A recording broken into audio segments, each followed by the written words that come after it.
Assalamualaikum warahmatullahi wabarakatuh.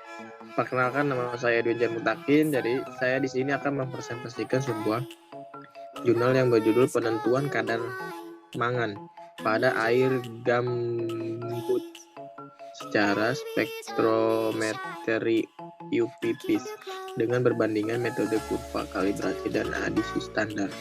Air gambut adalah air permukaan yang sebagian besar terdapat di daerah rendah seperti Kalimantan dan Sumatera. Air gambut memiliki pH asam yang berkisaran 3-5 dan kandungan zat organik tinggi yang menyebabkan warna airnya menjadi kecoklatan.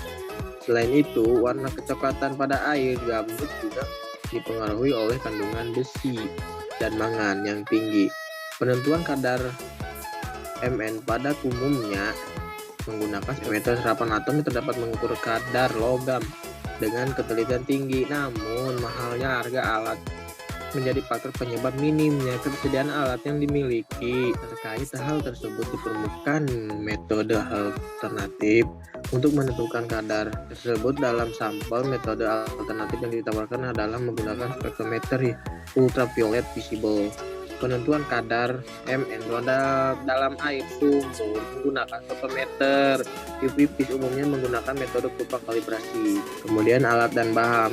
Alat-alat yang digunakan pada penelitian ini yaitu buret coklat corong gelas, pemanas listrik, multiparameter, Hanahi, pipet mikro, pipet kolom, pipet ukur, labu ukur, neraca analitik, termometer, pH meter, Hana pH 211, meter UPPs, maju UV 1280 dan turbidimeter HACH 2100 K.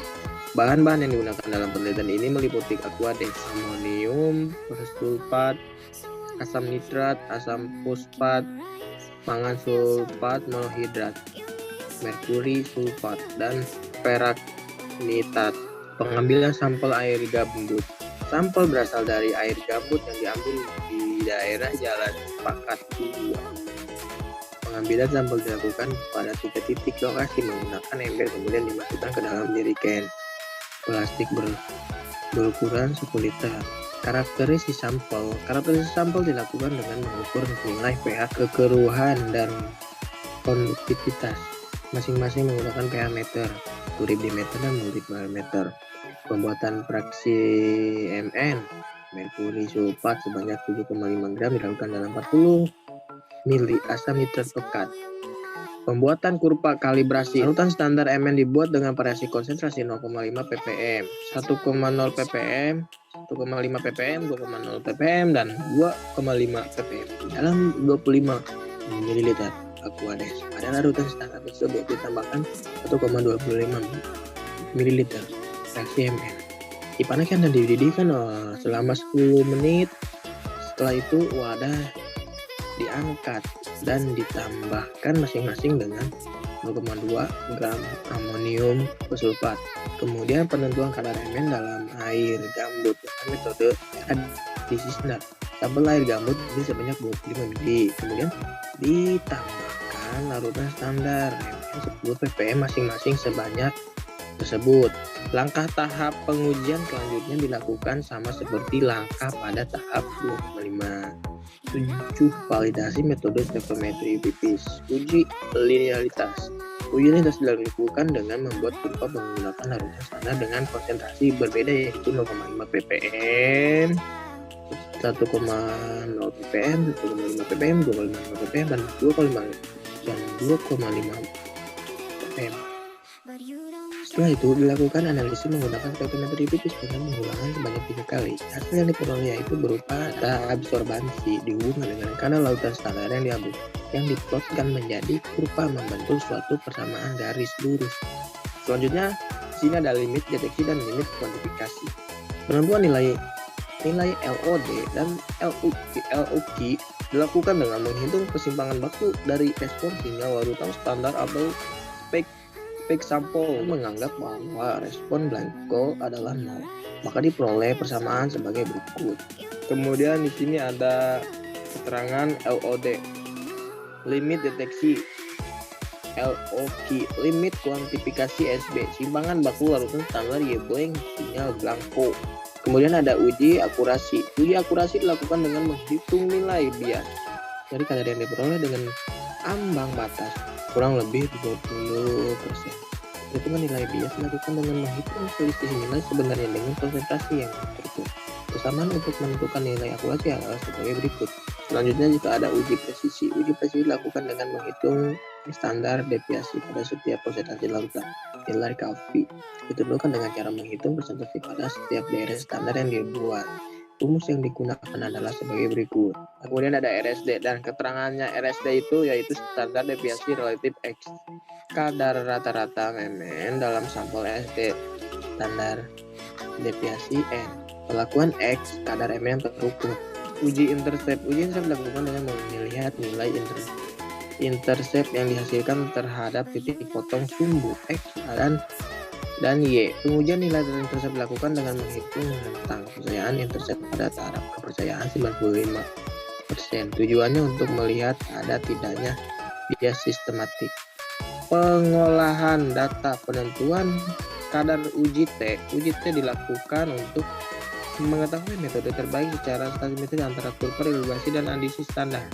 Uji T dilakukan dengan memasukkan data kadar MN rata-rata yang diperoleh secara kurva kalibrasi dan adisi standar yang diperoleh disebut sebagai T hitung, yang kemudian dibandingkan dengan T tabel untuk melihat perbedaan hasil dari metode yang digunakan. Kemudian di sini ada karakterisasi sampel air gambut. Karakterisasi air gambutan terhadap sampel yang diambil dari Paris Sepakat 2 Pontianak. Tujuan dilakukan uji karakteristik adalah untuk rekor sifat-sifat kimia maupun fisik pada lokasi pengambilan sampel, sehingga dapat diketahui kondisi mati sampel.